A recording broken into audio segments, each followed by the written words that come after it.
seen one of these. Right? This is neat as heck.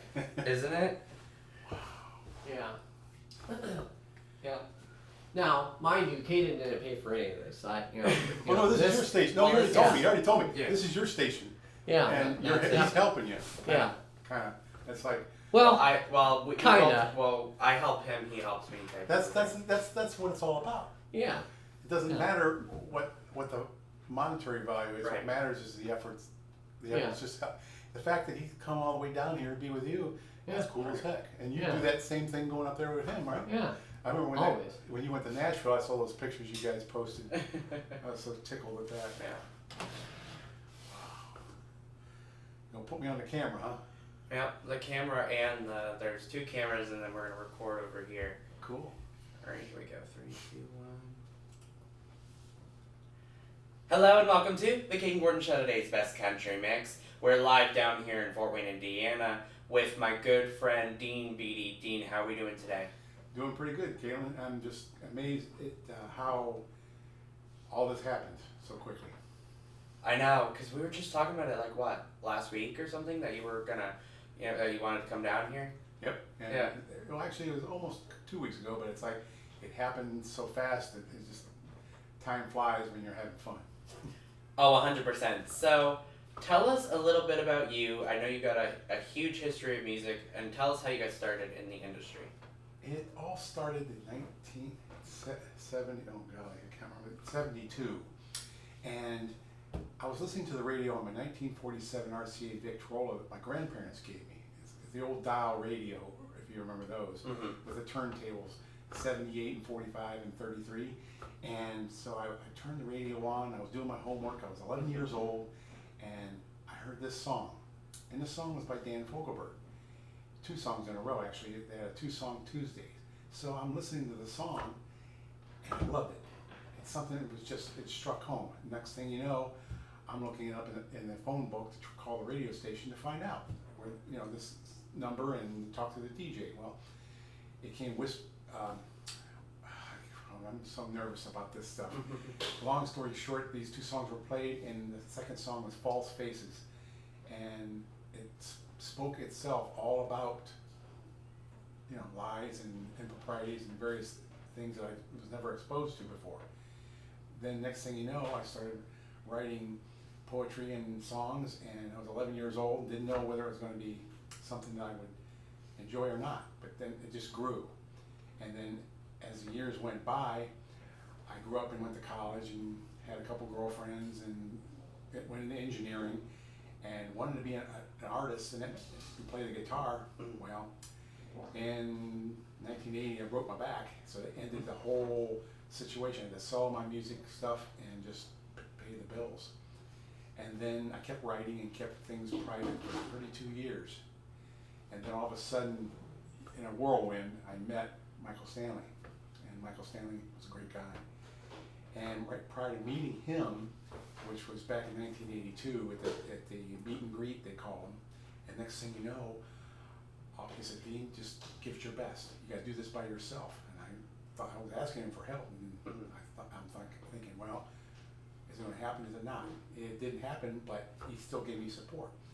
And in the meantime, in all those years before meeting him and such, Dan Fogelberg was another instrumental influence in my life because he just woke me up back in 72. So then fast forward back to 78 in the 80s and going into the 90s and up until now, I got 19 CDs, and bottom line is I'm just making music, and I was going to Nashville for 7 years, and you even got to, I guess, communicate with Billy Anderson. There's another gentleman that lives like 45 minutes away from you up there in Massachusetts, and I'm like, wow, how he got up there that close to you, and how we just connected. You knew people that I didn't know you knew, and vice versa. I'm like, this whole scheme of things is just beautiful. And from here, I'm working on my 19th CD right now, and yes, I'm antiquated. I don't stream very much, and you're helping me learn how to stream that stuff, and that's where stuff's going worldwide, and I'm proud of what you've done, and I'm going to keep doing it. Well, thank you so much. And yeah, I think that how long ago was it that we met? I think it was like what, a year ago maybe? Yep. Yeah, that sounds about right. It's just crazy on like how we're just being able to sit down now and have a conversation in person and stuff like that. This is news. This is new to me. Right. You've done this for a while. Yes. Since you were 14, I think it was. Yeah, 14. Yep. And here I am, in my 60s, and I'm an old man. But it's never too late to learn. Yeah, no, not at all. No. And this is what's so fun about it, and seeing this world indies music chart, for example, is one of the charts where I've seen my work when you posted it, and it goes to these different places like Spotify, YouTube, and it's like, wow, I never knew it was going to go all those places. That's incredible. Now, if you had an opportunity to work with any artist, whether they're alive today or not, who would you choose and why, Dean? Well, the two main influences have passed away. Dan Fogelberg in 2011 and Michael Stanley 3 years ago. And the only one left is Keith Urban. And I've enjoyed his music for many years. And I just like his style. He has a fantastic style. And some of my stuff has a little bit of his style in there embedded in it, but for the most part, I'm just trying to find people who are interested in listening to my music. That's all. Absolutely, and that's what it's all about, just getting out there and, connecting with the people with your music. What's also spiritually valuable is when they listen to the music, having somebody like it and understand the message behind it. Like this latest one that I sent you called We. That started back 2015 when I finished writing it, and that song speaks of how it's a plural word. We means you and me. It could be somebody else. There's all kinds of connections you can make with that. And this society today is degrading so fast. And you hear all this I, which is singular. And I thought, how can I make something plural?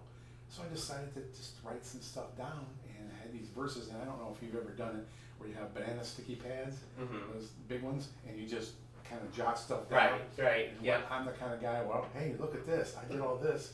I took those pieces of paper and put them together and started making a theme, and that's where it came up with.